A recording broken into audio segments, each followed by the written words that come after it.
Hello and welcome to the SRO eSport GT Series. We're here for the third round of this championship at the Nurburgring. Thank you very much for joining us this afternoon. My name is Jack Nichols and we've got two one-hour races to bring you. First up, we've got a race for the professional racing drivers that you'll see on track in the GT World Challenge powered by AWS later this year. And we've then got a race for the silver drivers, which are some of the top sim racers out there. And that's going to be an incredibly competitive race as well. So let's turn our attention then to the race that we've got coming up today. Joining me is David Addison. David, great to have you with us as we look forward to this first pro race. Luigi Di Lorenzo top of the championship, as I mentioned, but he, Jordan Pepper, Lorenzo Marcucci and Ivan Pereiras all separated by just 3 points, which is really, really close at the third round of the series. And now we're getting to the point, Jack, aren't we, where this is all getting very serious indeed. As you say, it's a narrow margin at the very top of the championship table. And when you throw in the extra success weights, it means that Marcucci, who was so good at Spa, falls back on the grid here. And Jordan Pepper, second equal in the championship, winner at Silverstone, he's going to start on pole position here. So he's in the box seat, really, to try to, if you like, make amends for the dramas he had at Spa when the extra weight meant he was mired in midfield. He, from the front, should be able to get away here and start to rack up more points, and that's good for the championship. Yeah, the race here at the Nurburgring this weekend, and like with Spa and Silverstone and Monza previously, they're racetracks that are really iconic and synonymous with the GT World Challenge, aren't they? And I've really enjoyed in all the practice and the testing that we've been watching, seeing Nürburgring brought to life quite so vividly. And of course, as we've also said in previous rounds of the championship, the partnership between Assetto Corsa Competizione and SRO means that you've got real-world balance of performance data. So the car to beat here last year in the first sprint race that we had in the GT World Challenge Europe was the Lamborghini. In the second race, it was the Aston Martin. Can we anticipate seeing those cars up near the pointy end of the grid? Well, on the evidence of qualifying, actually, no. Bentley looking very strong. Also, Porsche looking good. And so too, McLaren. So it's going to be a fascinating showdown for 1 hour, certainly for the pros, to see exactly which brand, and we've got 10 of them on the grid, comes out on top. Well, as you say, it's Bentley who have taken pole position. Let's take a look at the Fanatec track guide of this Nürburgring circuit with Bentley's Mike Nobel.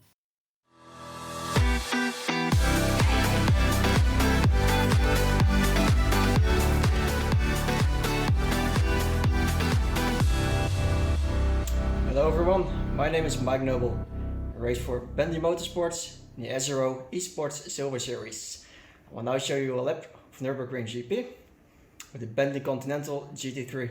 Enjoy! Hello, welcome to my lap on the Nürburgring. This track has a lot of technical parts, especially the arena section, which is the first sector. Coming into the first corner, brake just before the 100 meter board. Hard on the brakes, followed by trail braking into T1. You can use the inside curb to quickly turn the car. Stay close to the middle of the track before you turn in. Stay in gear 3. Use the inside curb to rotate the car more. Be careful with power oversteer.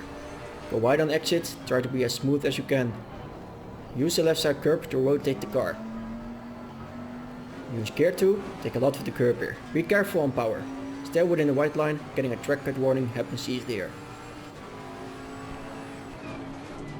Move as far to the right side as you can before the next corner. Brake on the curb, shift back to gear 3. Don't go too wide, you will compromise the entry in the next corner. Shift back to gear 2, rotate the car on brakes. Just off the apex, apply as much power as you can.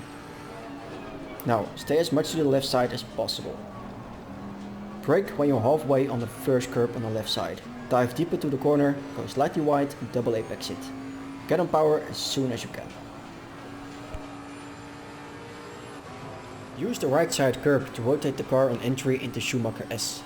Stay in gear 4 and play with the throttle to get desired rotation and grip. Move towards the right side. Use the green AstroTurf on braking. Be careful, it's more slippery. Back to gear 3 and use the inside curb. Now, turn in and try to do a late apex. This will gain you more speed on the following straight. Now, try to take a smooth line here. You don't want to scrub off speed. For the chicane, you want to brake at around 75 meters, between 100 and 50 meter board.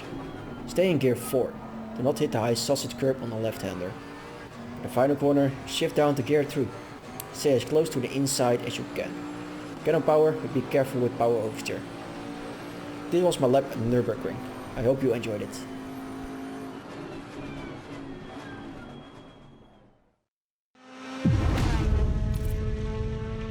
So we have got 2 races coming up for you today in the SRO eSport GT series. The first race is for the professional racing drivers. That is about to get underway. They're about to start their warm-up lap now, come around to the grid. Then we'll have a 1-hour race, a short break before we get on to our 1-hour race for the silver class, which is for the top-line sim racers. But as the cars pull away now on their formation lap, it's time to hand over to the gentleman that will be calling the race. We'll have Ben Constanduris, our sim racing correspondent, as he would like to be known. We've got 5 times Grand Prix winner John Watson, and bringing you the coverage as ever here on SRO GT, it's David Addison.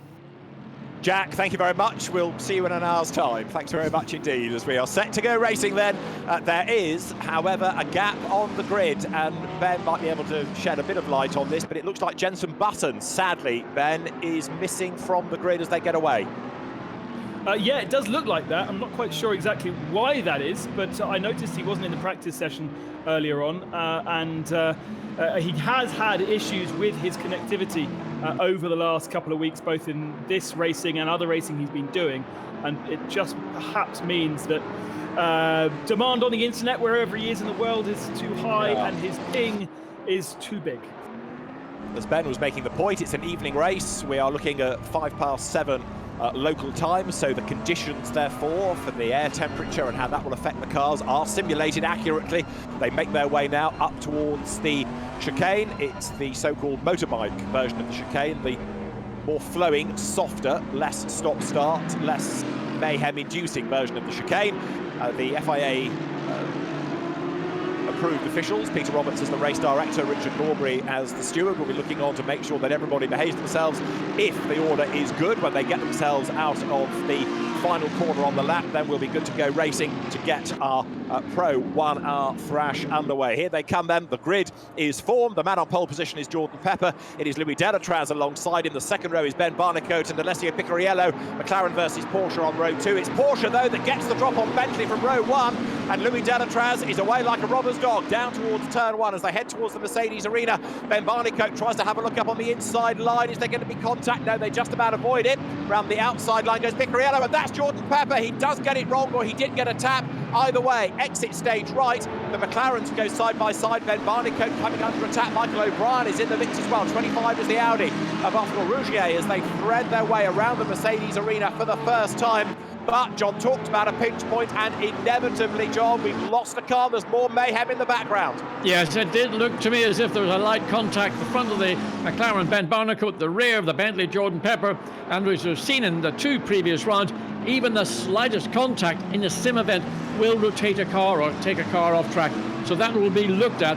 Now, Ben Barnicoat was coming down into turn. When he tried to go down the inside initially, there wasn't space. The contact actually happened more towards the exit of turn 1. In the meantime, Louis Delatraz, he's up and running, and well, he's not even side of Ben Barnicoat, who's running in second. Mayhem down at turn 8 after Rougier has been through the gravel. Crestani, I think, has had a spin. There's an Aston getting roughed up in there as well.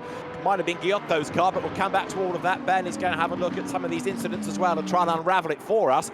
But Delatraz has made good his escape. He's already 1.6 seconds clear of the opposition, as on this opening lap, Ben Barnicoat runs second. Third is Picariello, and already Michael O'Brien being shown as heading to the pit lane. James Pull has picked up a drive-through penalty, seemingly down in 20th place. So, Ben, a lot's been going on this first lap of the race.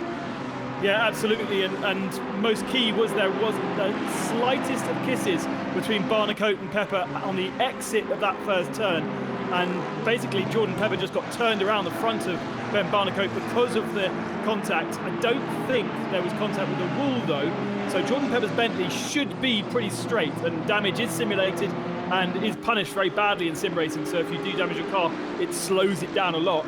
I have a feeling that the Bentley will be okay with that, but we have to wait and see what race direction thought about the contact with Ben Barnicoat. Now, as you look at Alex Buncombe's Bentley, news from the stewards, the incident involving Ben Barnicoat and Jordan Pepper on the opening lap, no further action. So Ben Barnicoat is safe, and he's closing on Louis Delatraz as Alex Buncombe heads up now towards the chicane. Alex, seemingly, Ben, having his best showing of the season thus far, going really nicely.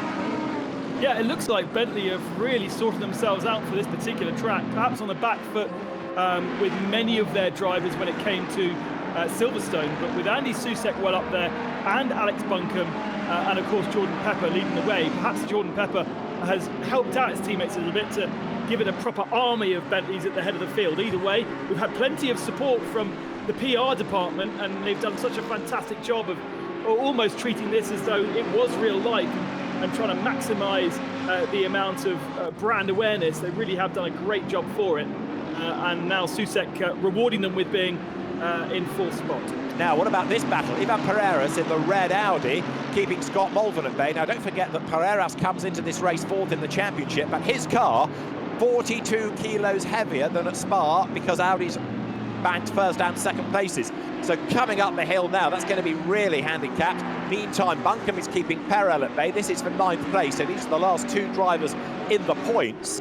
A look further down, Ben. What about Jordan Pepper? He's a bit stuck for the minute, isn't he? Down in 20th.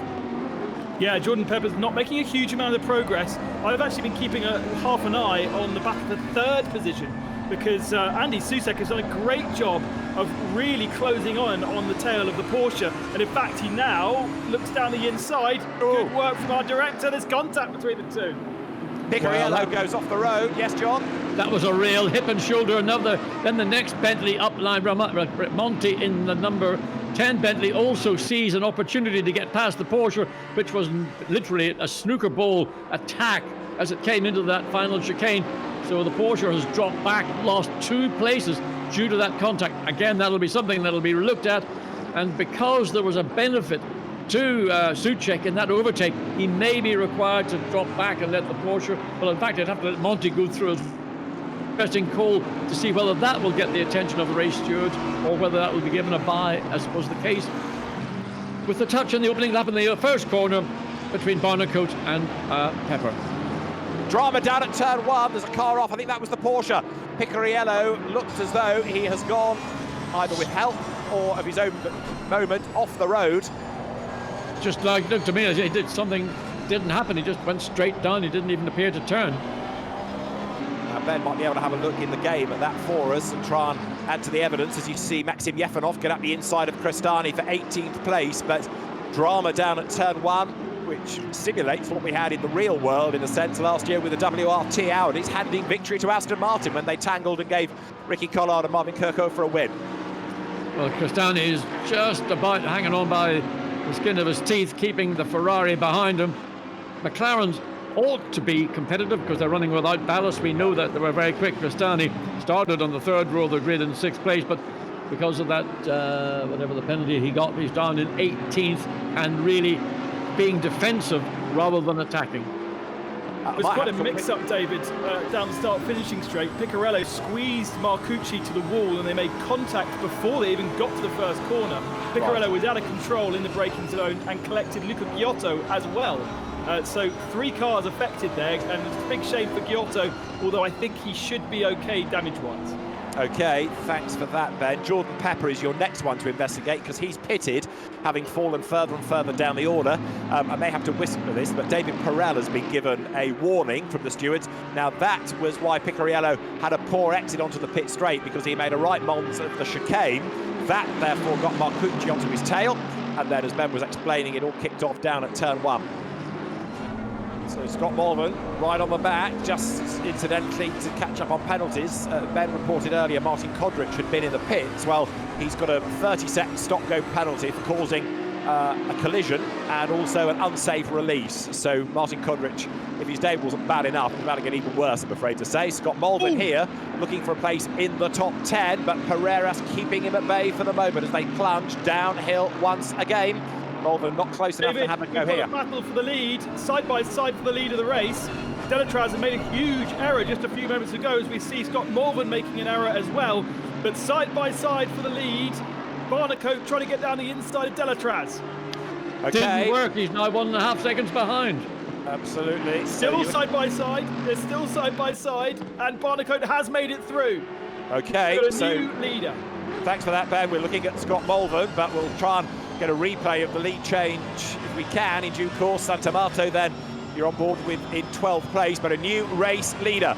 Ben Barnicoat it is up front, and Louis Delatraz 3/10 back. So what is going to be able to come from the Porsche now to fight back, having made a mistake? Delatraz falling behind Ben Barnicoat. That's the new order, as Ben Constanduros was explaining. So it is Ben Barnicoat in the lead of the race, down to second Louis Delatraz, but it suggests, John, that Louis is not giving up. He wants that lead back. He's going to fight.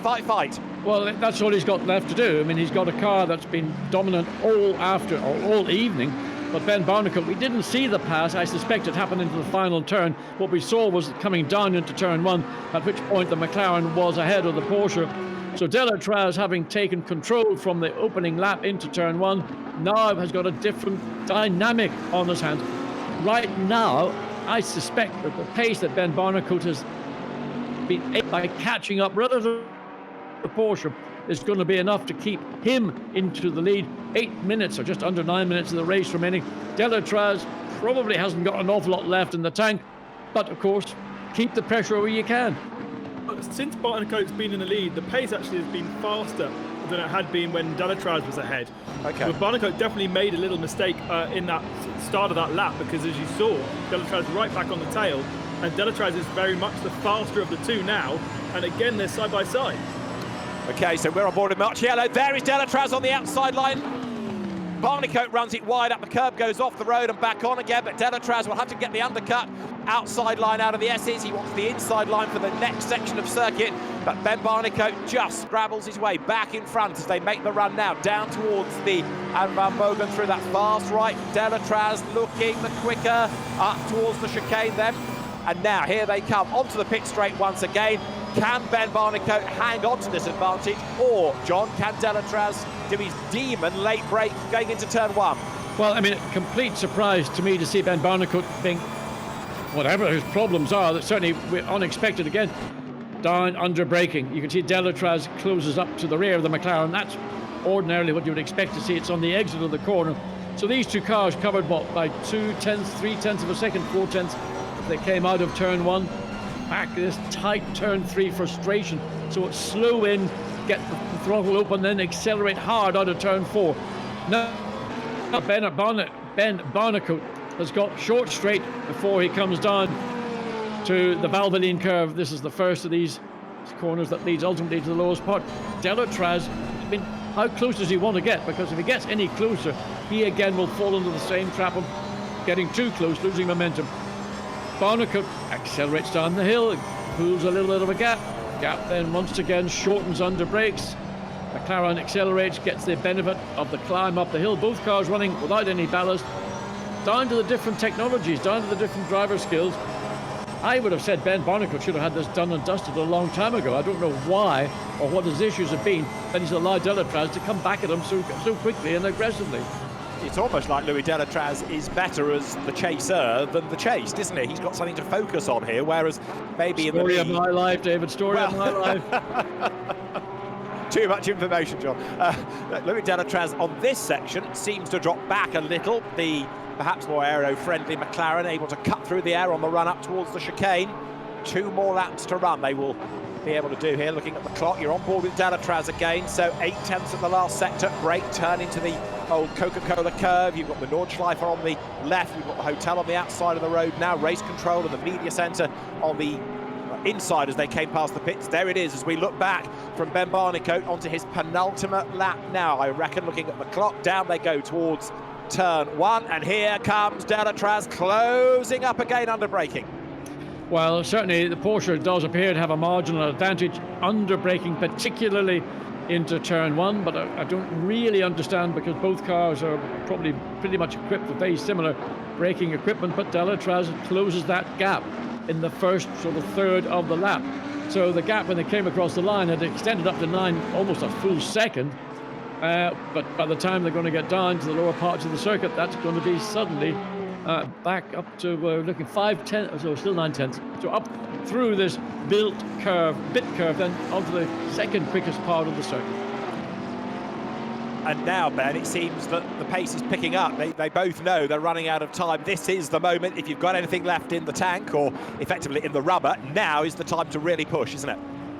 I think this is the key thing right now, is that they are running way closer to the ultimate lap time than they were midway through the race. They were in the mid-55s in the middle part of the race. OK, Delatraz's last lap at 55.8 with a mistake for sure, but they were in the 54s when Barnicoat first got ahead. And I think, by running that close to the limit, you're much more susceptible to making those small errors, to running a little bit wide over curbs, and that's where we've seen those mistakes creep in. But Delatraz faster on this lap again, but I'm not quite sure close enough. But this is what we want from GT3, isn't it? Whether it's in the real world or the sim world, two young star drivers, two different brands, and they are leaving nothing on the table. It might only be a sim race, but each of these two really wants to win this. And now look, as they come onto the pit straight, we've got now less than a lap time left in the race, so this will be the last lap. This is pretty much Delatraz's last chance now to close up at the end of the straight. Yes, down into turn one, 0.6 of a second when they came across the line. Delatraz yet again closes that, almost halves that 0.6 of a second as they go into turn one. So Ben Barnicoat will be having one eye looking forward, one eye in his mirror to see where is Delatraz making up all this ground. Why is the Porsche suddenly coming alive? And Ben Barnicoat turns his way out of the Schumacher S's there with Delatraz a little bit nearer once again. Lights are flashing as Delatraz fades to the inside line. Ben Barnicoat is still able to keep him at bay then as they go through left, through right. Half a lap to go in this third round of the SRO eSport GT Series. And it's McLaren versus Porsche, two great names of motorsport, and it's McLaren in charge as Ben Barnicoat leads the way. The gap at the last split was half a second, but I'm just not convinced Delatraz is going to get close enough to be able to have a go. He's going to have to hang everything out through the chicane, and even that doesn't help him, because as they get to the Coca-Cola curve, he does close up, but there's no gap. There's a tap in the tail. That's going to unsettle the McLaren on the dash to the flag. Who is it going to be as we wait to see? Ben Barnicoat, Louis Delatraz head up towards us. Is it going to be the McLaren to hang on in there? It's going to be a virtual dead heat between the two as they come across the line. But Ben Barnicoat does win by 0.07 of a second. Brilliant race. Louis Delatraz second. Andy Soucek takes third ahead of Romain Monti. David Perel fifth. And a really good sixth place for Ben Tusting. But 0.07 of a second splits the top two as you see Raffaele Marciello go home for eighth, just ahead of Alex Buncombe then at the end, and Scott Malvern into the top 10. And there's a car there that has ground to a halt on the pit straight. But 0.07 at the end of an hour of racing. John, that was proper, wasn't it? Phenomenal finish. I mean, I didn't believe that Delatraz had anything remaining in the tank once he lost the lead, but he came back that last lap, and I mean, there was the lightest of contact with the McLaren and the Porsche coming into that final turn, but no gain, nothing lost. So 0.07 of a second, I mean, you can't even blink that quickly. Outstanding by both drivers.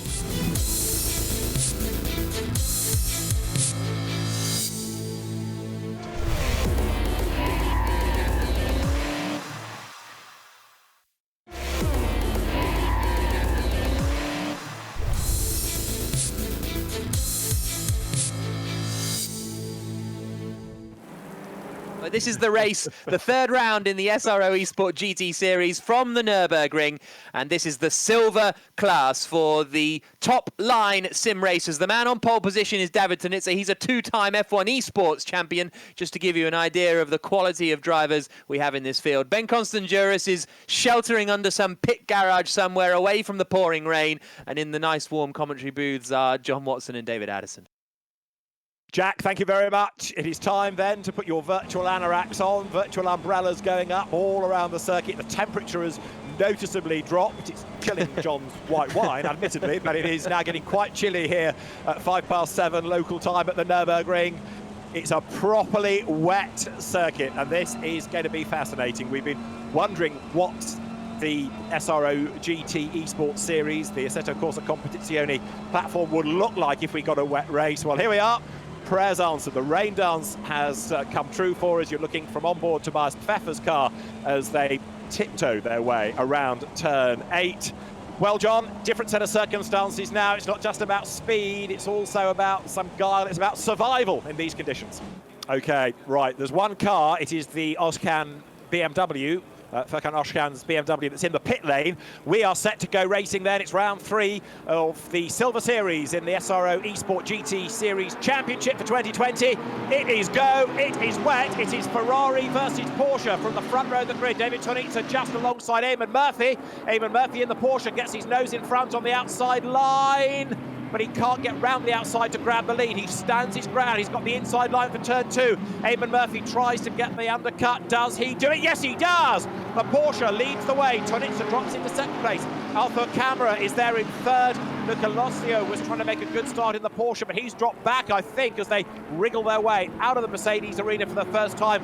John, that was good driving by Eamon Murphy. Good driving. Oh, and contact was just on the exit of turn 4. But as you say, great driving by Eamon Murphy. Took the benefit of maybe a slightly apprehensive Tonitza coming through those opening corners, but got the Porsche into the lead again. In these conditions, that's the most valuable thing to do, get away from any traffic around you. But a little bit of carnage on the exit of turn 4. The Bentley got rotated. That might have been Philippe Sima, I'm not sure, in the number 5 Bentley. I think you might be right. We're getting a drive-through shown against the names of Arthur Camera and also Jack Keithley. I think Tobias Peffer was involved in that skirmish as well. But this is a really impressive opening lap by Eamon Murphy. The Irish driver leads the way then. 11th at Silverstone, the best that we've seen of him thus far up until this. Well, he seems to be, Ben, somebody able to adapt to the wet really easily. I have a feeling he retired at a lap 1 at our first race at Silverstone, and the Porsche obviously works well around here, whether it be wet or dry. The car looks very settled. Arthur Camera, championship contender with a drive-through penalty, and he'll be in pit lane. That is going to be absolutely disastrous for his championship. And Jack Keithley up to 6th position now, and he is also heading for the pits too. Those will be automatic drive-throughs for cutting the track. Now, when you've got a car in front of you that's spun, sometimes you do have to cut the track to avoid contact. So race control can take a look at those and they can clear them if needed. And that's probably why Camera and Keithley are doing an extra lap. They'll have team managers, Williams' team manager, for instance, will be on chat with race direction and will be able to address those situations for the driver whilst the driver focuses on race action. John, in terms of what you're seeing right now, those onboard shots, does it feel real to you? Because for me, it's pretty close. Well, I know that you've done a lot of races in the wet, Ben, and you've probably got a good feel for it. But the reality is, on a wet racetrack, as we have right now at Nurburgring, oh, and another car is up, one of the McLarens getting turned around, couldn't quite get the number, turned around again to the exit of turn 4. But the thing is, nobody here is using the offline in wet conditions, which is something the clever racers probably will want to use. That McLaren that spun was Niels Neujoks, I think, who's not having a lot of luck in this series, the man that manages the Red Bull eSports programme. So he was 7th, but exit stage left. The race order, and it's going to change anyway because of penalties, never mind what's going on the track, is Eamon Murphy leading David Tonitza. Camera is 3rd, but then to inherit that place, it's going to be Jan-Marcel Dietrich in the Rover liveried Porsche, because he will be next on the road. Jack Keithley comes through ahead of Jesus Cecilia in the Aston Martin. Philippe Simard runs 7th, and then the HWA Race Lab Mercedes of Tim Heinemann, GT4 racer and sim racer. He is in 8th place, and there he is.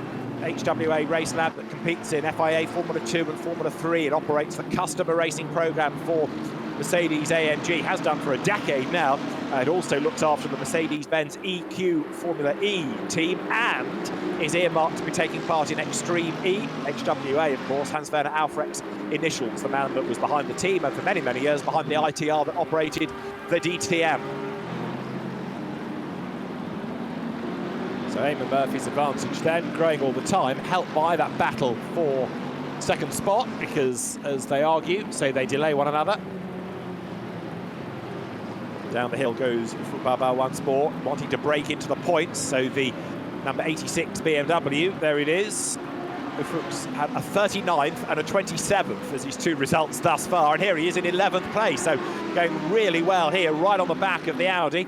Remember that the Audi is a heavy car for the purposes of the silver race here.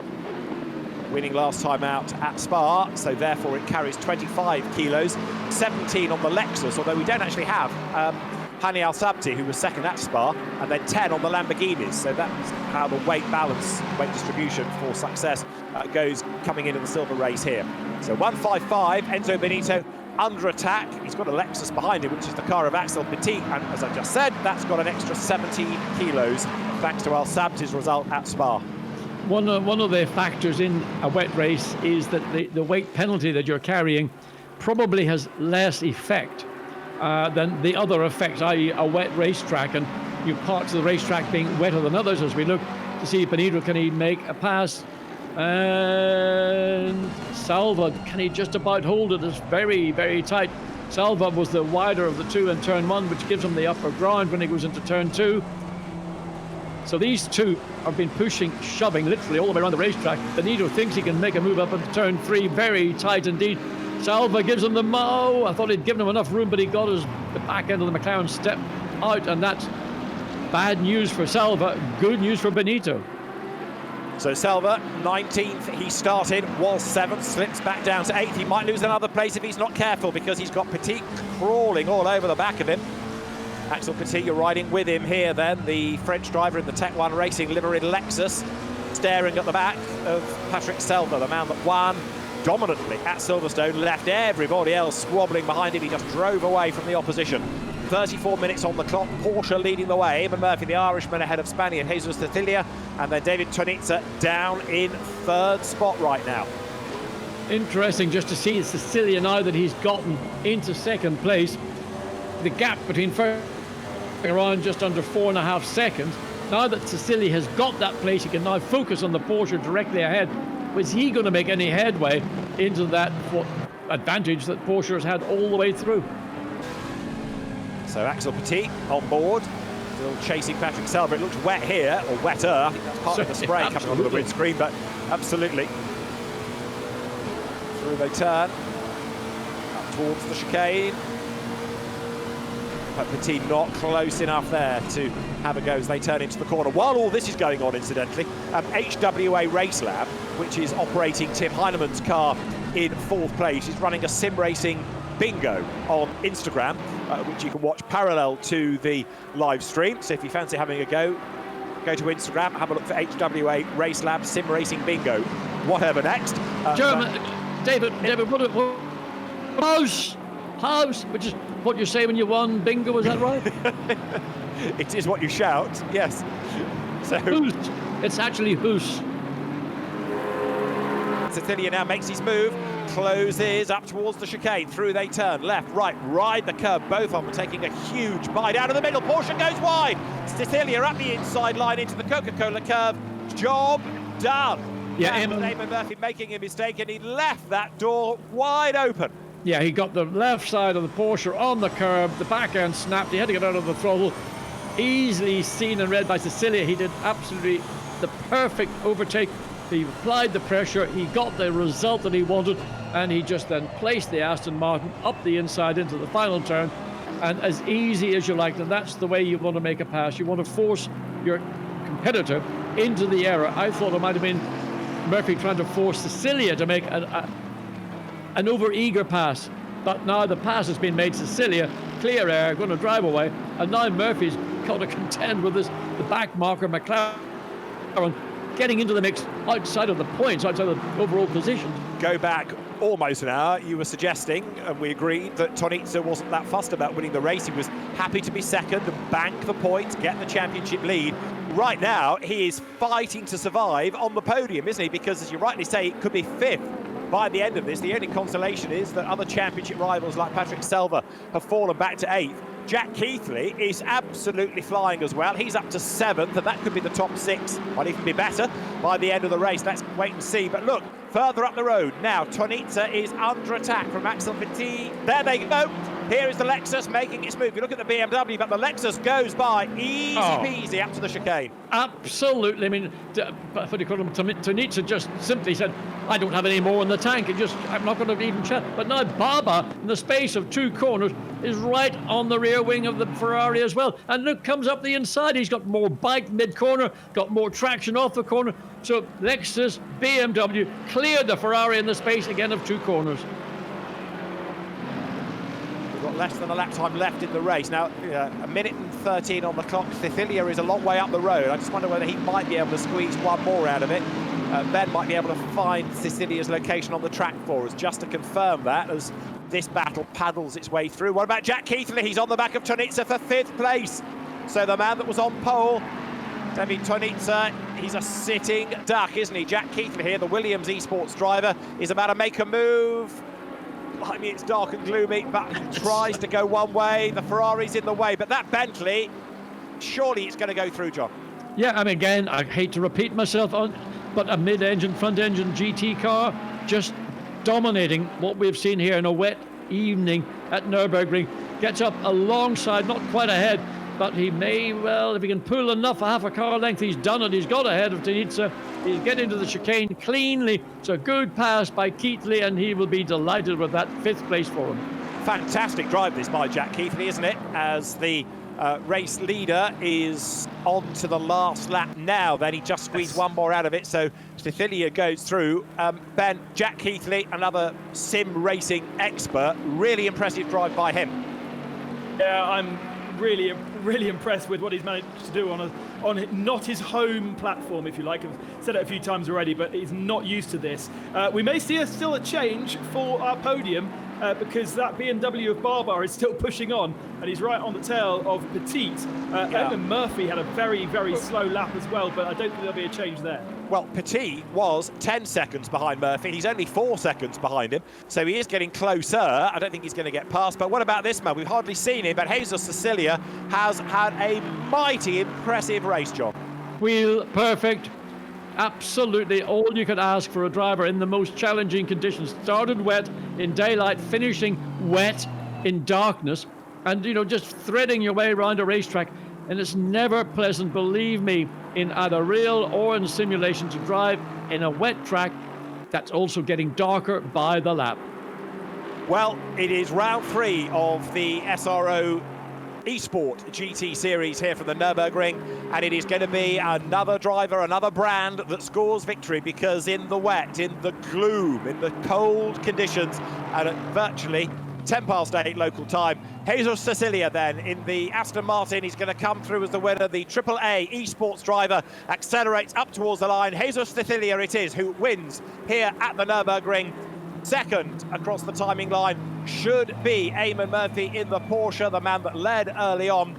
Third will be Axel Petit, or will it, because Ufuk Baba is not that far behind him. There is Petit coming into the last corner. You can see how close he is to the second place Porsche, though. Eamon Murphy is going to hang on in there, but only just. That for 4th is the best we've seen all season of Ufuk Baba in the BMW. He powers his way now up over the timing line. The M6 improving on 27th at Spa, which was his previous best result. He finishes behind Axel Petit, who was 23rd at Silverstone as his best. 5th, Jack Keithley, great drive. David Tonitza, the man from pole, struggles home 6th. Jan-Marcel Dietrich, we just saw a moment ago, he will be 7th. Then it's going to be the man that started, I think I'm right in saying last of all. Yes, David Planiol, 8th from last on the grid. How about that? Apologies, we didn't really pick him up during the race, but 45th to 8th. 9th is Andre Franke, and for 10th place, it should be Kvetniewski. And this is 11th, Patrick Selva, keeping Pfeffer and Garcia at bay. So they come to the checkered flag. So Patrick Selva ran 7th briefly. He ends up in 11th place, therefore no points to Patrick Selva. It is a win for Jesus Cecilia.